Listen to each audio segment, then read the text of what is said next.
March 9th, 1943. Mid-Atlantic Gap, approximately 500 nautical miles east of Newfoundland.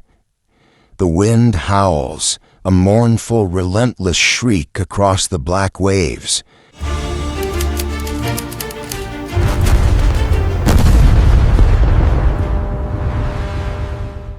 The temperature hovers just below freezing, and a squall line has just passed, leaving the air thick with driving sleet and the metallic tang of salt.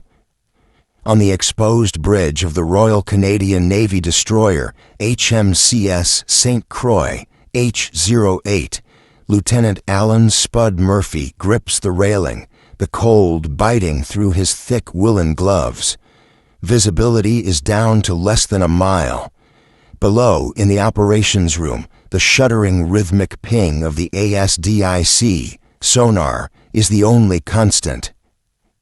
Convoy SC-121 is a scattered mess, pummeled by 2 days of relentless storms, and now under sustained attack. For the last 36 hours, signals traffic has been a nightmare. Fragmented reports of torpedo hits, explosions, and the desperate calls of sinking merchantmen. 12 ships are already gone. Sonar contact bearing 270, range 1,500 yards, moving fast. A young ratings voice, tight with tension, cuts through the low thrum of the ship's engines. This is the grim reality of the Battle of the Atlantic in early 1943, the height of the second happy time for Admiral Karl Dunitz's U-boats. The German strategy is a masterpiece of coordinated attack, the Wolfpack. Dozens of Type 7C U-boats, like a pack of wolves, hunt and coordinate their attacks via encrypted radio messages, overwhelming the defenses of individual escorts.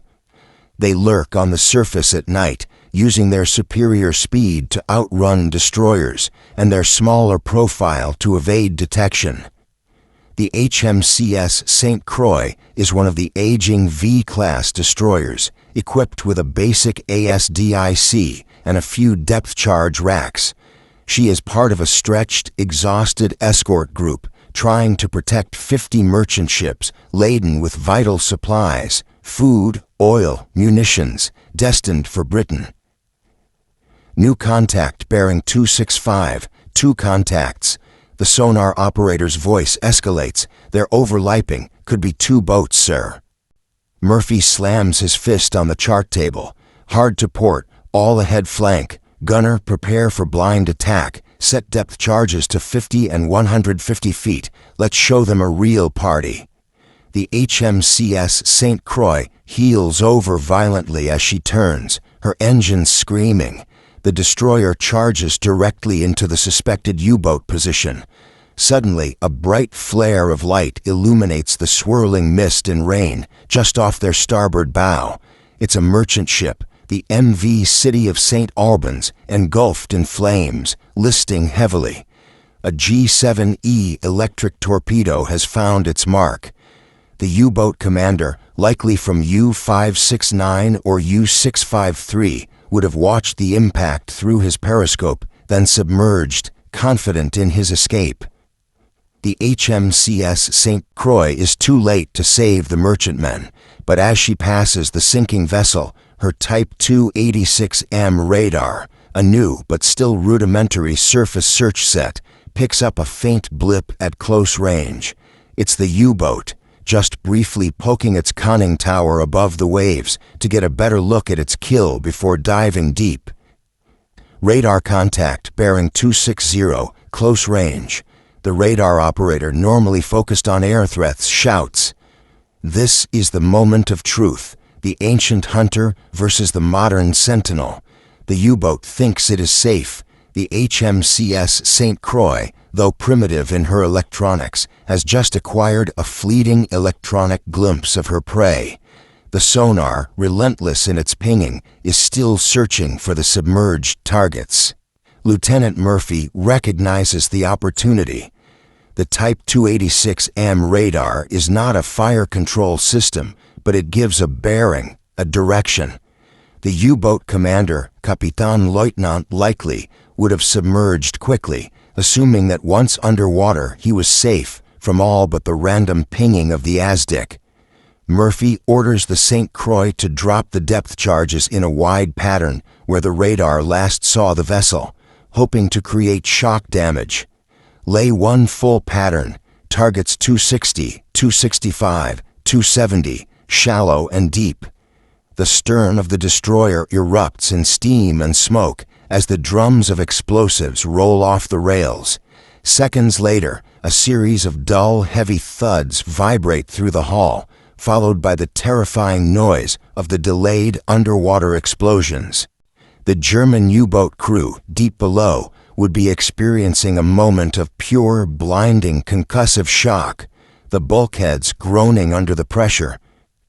While the St. Croix searches, the reality of the crisis is being assessed by Admiral Sir Max Horton, the commander of Western approaches, using the aggregated reports streaming in from the battered Convoy SC-121. The reports all paint the same picture.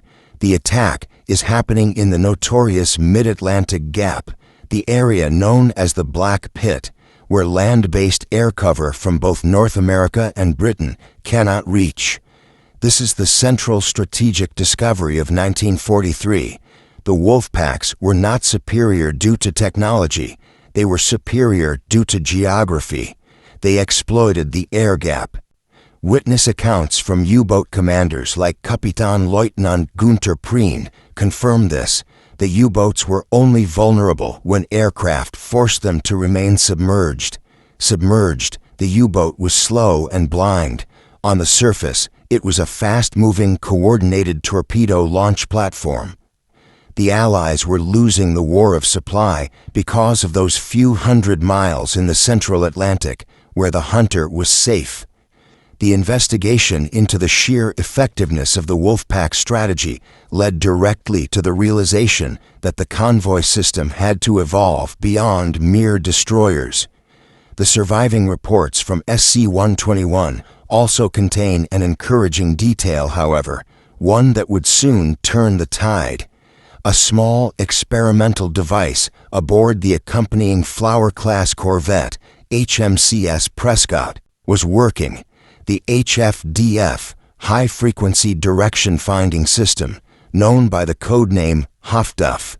It was picking up the brief high-frequency communications between the U-boats, coordinating their attack, pinpointing their position not by sight or sonar, but by their own radio chatter.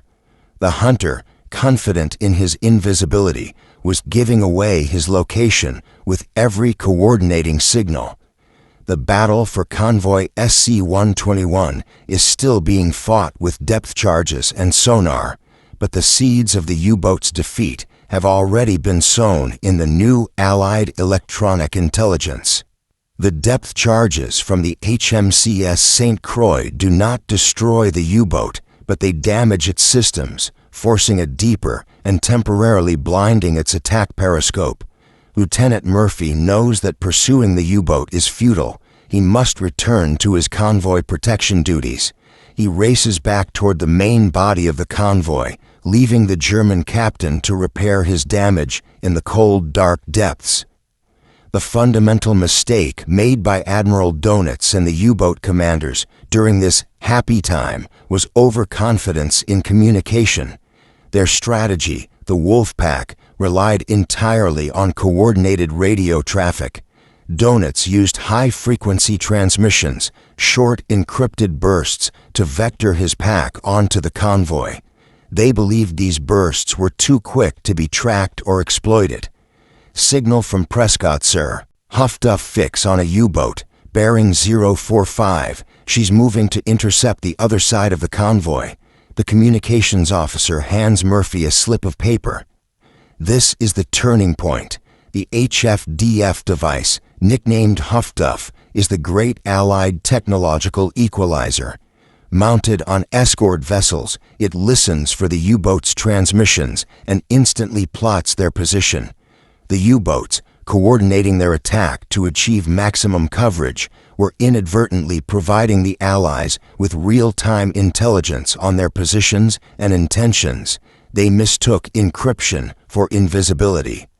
The HMCS St. Croix, instead of fruitlessly searching its immediate area, now has a hard fix on a second U-boat that is currently racing to a new attack position. Murphy immediately orders a shift in strategy.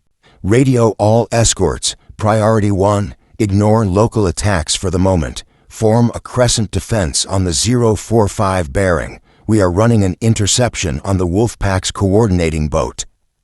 The discipline of the convoy system kicks in.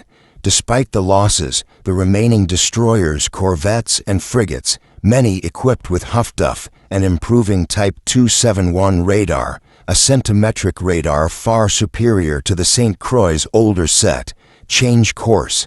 They are no longer simply reacting to torpedo hits. They are preempting the next attack based on electronic intelligence. The Wolfpack's reliance on constant communication, a tactical necessity, became a strategic Achilles heel. The U-boat crews were highly trained, and their boats were effective weapons, but they were operating under the dangerously false premise of radio secrecy. They were giving the Allies the map to their own hunt. The interception, guided by the Huff-Duff fixes, proves devastating. The escort vessels converging on the U-boat's coordinating position do not find a single U-boat. They find the entire pack assembling for the final push. The Germans, unaware their communication was compromised, are caught flat-footed on the surface, ready to launch their attack. The crucial twist, however, is not just Huff-Duff. It's the silent arrival of a new weapon, the ultimate answer to the Mid-Atlantic Gap, the CVE, Escort Carrier. Sailing 50 miles south of Convoy SC-121 is the USS Bogue CVE-9, part of a new breed of small, inexpensive carriers converted from merchant hulls. They were slow, lightly armed, but carried the one thing the U-boats truly feared: aircraft. At the moment the escorts are racing towards the Huff-Duff fix, the Bogue launches a pair of Grumman TBF Avenger torpedo bombers and two Grumman F-4F Wildcat fighters. The Avenger pilots, guided by long-range air-to-surface vessel ASV radar, find the Wolfpack assembling on the surface. This is the hidden truth revealed. The U-boat's entire strategy, the reliance on surface speed at night to close the distance, is instantly negated by the synergy of radar, Huff-Duff, and the escort carrier. The U-boat captains are now forced to face the one threat they could not beat: sustained, coordinated air attack. The Avengers don't fire torpedoes, they drop depth charges and fire rockets, forcing the U-boats to dive deep. Once submerged, the U-boat is slow, 5 knots maximum, vulnerable, and running blind. The escort ships, now alerted to the exact position by the aircraft, close in. The St. Croix, having escaped her own entanglement, arrives to find the engagement in full swing. She is no longer hunting blindly, she is hunting with a full intelligence picture. The U-boats are now the hunted. Within 2 hours, 3 U-boats are confirmed sunk by the combined action of aircraft and surface escorts, and 2 more are damaged and forced to abandon their mission. The Wolfpack strategy was deadly efficient, but it was inflexible and based on a flawed premise of electronic security. The Allied answer was a combined arms approach, the convoy system evolving into an integrated, self-defending fortress, using technology to erase the tactical and geographical advantages the U-boats once enjoyed. By the morning of March 10, 1943, the remnants of Convoy SC-121 are staggering toward the relative safety of the Eastern Atlantic. The cost was high, over a dozen ships lost, but the U-boats paid a price they could not sustain. For the Kriegsmarine, losing 5 U-boats in a single engagement was a tactical disaster that foreshadowed a strategic collapse. This confrontation, whether real or composite, marked the end of the second happy time and the permanent shift in the balance of power. The Allies had successfully closed the mid-Atlantic gap, not through one miracle weapon, but through the integration of 4 key technological and doctrinal innovations. Huff-Duff, HFDF. This turned the U-boat's communication into its greatest vulnerability, revealing the Wolfpack's position. Escort Carriers, CVEs. These provided continuous air cover in the Black Pit, forcing U-boats to remain submerged where they were defenseless. Centimetric Radar, Type 271. Operating on a much higher frequency than the old sets, this radar could detect a U-boat's thin conning tower or even its periscope in rough weather, often before the German lookouts could spot the escort vessel. Improved weapons. New depth charges like the Hedgehog, a forward-throwing mortar, allowed escorts to attack without losing sonar contact, unlike the traditional depth charge patterns dropped over the stern. The German response was slow and inadequate. Admiral Donitz initially blamed poor weather and luck for the losses. When he finally realized the extent of the Allies' radar and Huff-Duff capability, he ordered U-boats to sail deeper into the Black Pit, relying on radio silence and attempting to deploy radar warning receivers, but it was too little, too late. The Allied convoy system, once a vulnerable target, became an efficient, self-sustaining killing machine. The logistical discipline of sailing in convoy, though initially resisted by merchant captains, proved the only way to concentrate the new defensive technologies. This strategy saved the war. The supply lines to Britain, the very veins of the war effort, were secured. The subsequent months, Black May of 1943, saw U-boat losses skyrocket to unsustainable levels. 43 U-boats sunk in May alone. Donitz was ultimately forced to withdraw the majority of his U-boat fleet from the Atlantic. The strategy that was intended to starve Britain into surrender had failed, defeated by a coordinated, technological, and logistical answer. Back on the deck of the HMCS St. Croix, Lieutenant Murphy watches the dawn break over the Atlantic. The remaining ships of Convoy SC-121, though battered, are now formed up tightly. The immediate threat is gone, replaced by the grim business of searching for survivors. Murphy knows he did not win the battle through heroic seamanship alone, but through the intelligence provided by a small box labeled Huff-Duff. The U-boat Wolfpack strategy, a brilliant tactical innovation, failed because its creator, Admiral Donitz, miscalculated the speed and efficacy of Allied technological adaptation. The German Navy was constantly fighting the last war, optimizing its U-boats for silent, close-range attack, while the Allies were building a new war, a war of electronics, integrated air-sea doctrine, and logistical fortitude. The war on the surface of the Atlantic was about supply. The war beneath was about technology. The U-boats were the ultimate expression of the hunter, yet they were defeated by a sophisticated system designed to protect, locate, and destroy them, supported by the immense industrial capacity of the United States and the determined naval tradition of the Commonwealth. The great unanswered question of the Battle of the Atlantic remains.